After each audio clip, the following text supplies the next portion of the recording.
Hi, have you been in this situation when you have made a really cool photo, but when you have opened your gallery, you can see this result, which means that the photo is just blurred and you cannot even see what is happening there? Let me show you a cool method how you can easily unblur the photo. So let me show the difference. This is the result of the unblurring, and I think this is really cool.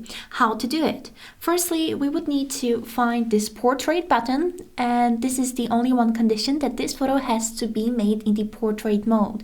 If you haven't, this method won't work. We would need to find this portrait button and make sure that this photo has been made in the portrait. Now, as a next step, click on these three lines to edit the photo, and you can see that at the editor appeared this focus square, which means if we will click on any other object, the photo will switch its focus to the place where you will click.